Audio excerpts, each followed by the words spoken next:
It is not with a little bit of fear that I am up here. It's with a great deal of fear. And my heart is beating like I am in one of Taryn's exercise classes. I want to reread this verse, and I know that we were focusing on, do you love me? But that is not what resonates for me out of this verse. Jesus said to Simon Peter, Simon, son of John, do you love me more than these? He said to him, yes, Lord, you know that I love you. He said to him, tend my lambs. He said to him a second time, Simon, son of John, do you love me? He said to him, yes, Lord, you know that I love you. God said to him, shepherd my sheep. He said to him the third time, Simon, son of John, do you love me? Peter was grieved because God asked him a third time, do you love me? He said, Lord, you know all things. You know that I love you.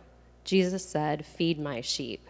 Very truly I tell you, when you were younger, you dressed yourself and went where you wanted to go.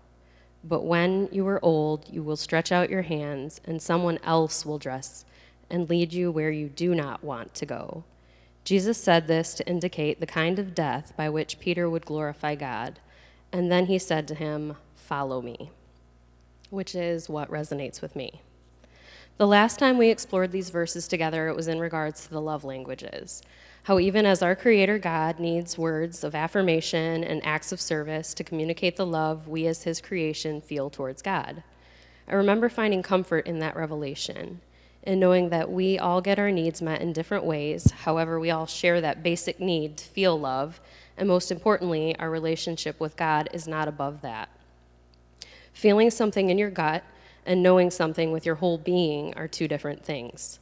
I also remember laughing with Kate because while I'm a solid 4 out of 5 of the love languages, Kate's maybe a 1 or 2.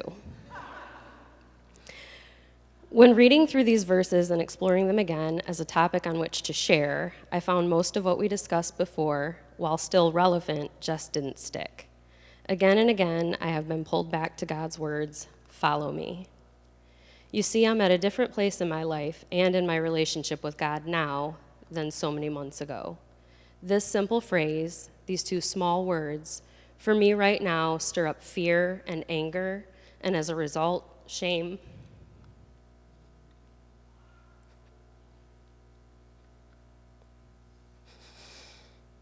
I've been a woman of faith since childhood, always proclaiming, even in the most difficult circumstances, that God's plan is perfect, to trust the big picture, regardless that we only catch a snapshot here or there. This was my idea of faithfulness. Follow me. As some of you know, I was diagnosed with cancer 2.5 years ago. I remember my primary care doctor palpating a lump in my right breast during a routine exam. I remember her face, frozen in concentration and concern, as she asked me if I had noticed the lump before. I hadn't. She then said to me that she was sending me right over to have an MRI. It was then that I knew. I called Kate and explained to her what was happening, that I was pretty sure I had cancer. In the days following, I remember tears and screaming out to God. I remember calling family and friends. I remember fighting with insurance companies to cover testing because of my age, despite the fact that my mother passed away at age 38 from the disease and my maternal cousin at age 27. I remember needles and drugs and blue paper gowns the day of the biopsy, and I remember days and days of waiting, feeling something in your gut and knowing something with your entire being are two different things. Finally, I remember hearing the words, "You have cancer." I was diagnosed with invasive ductile carcinoma, which is an aggressive type of breast cancer. I had had a previous biopsy in 2006, and so my decisions were very easy to make. Kate and I already talked about my decisions due to my family history, and she was determined and as single-minded as I was. Life got very complicated very quickly. Kate was managing a full-time job, our daughter, our home, our finances, our yard, our animals, meals, all while providing care for me and getting me where I needed to be. I was scheduling a bilateral mastectomy, coordinating reconstructive surgery and weekly visits to the plastic surgeon, port placement, many months of chemo, scans and blood work, daily injections to boost my immune system, therapy, and follow-up appointments. The list goes on and on. There were days it hurt to move. There were days filled with rage. I yielded like a weapon to anyone who dared come near me. There were days all I could do was cry as I tried to adjust to this new me, this person in the mirror I no longer recognized.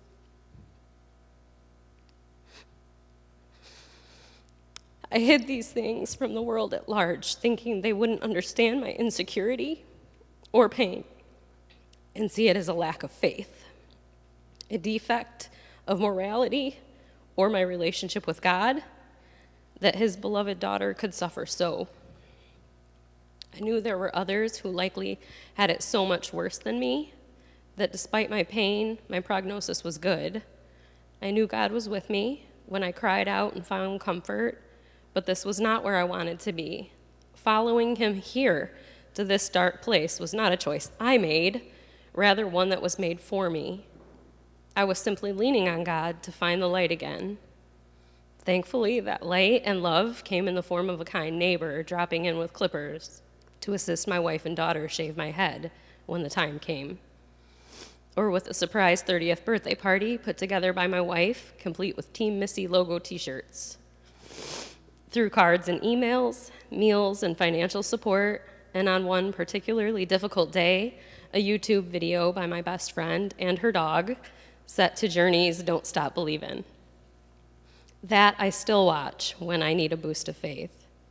Through this walk with cancer, I spoke to God a lot about my family, about my path and following him and what it all means, about the purpose and if there is meaning or if we just have a really crappy gene pool. I spoke to God about losing my mother at 11 to cancer and deciding to never have children of my own because I couldn't leave a child motherless. And I couldn't take the chance that my grandfather's genes, my mother's genes, my genes would end up in that child. I spoke to God about my cousins who passed away at 21 and 27 to leukemia and breast cancer, and how I'll never get the chance to know them as adults or develop relationships as we establish our families and who we really are in this world. I spoke to God about watching my uncle's health deteriorate due to lung cancer as I took care of him each morning and knowing the end was coming, but not fast enough to end his suffering. And as we all do in times of hardship or illness, I prayed almost constantly for healing, that God would deliver me and this family once and for all from cancer. It seemed my prayers had been answered when I was declared cancer-free and the chemo was over, and in the 2 years since, all tests have been normal. I felt favored, like my faithfulness had been rewarded.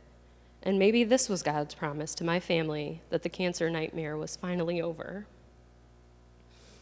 And until 3 weeks ago, it was.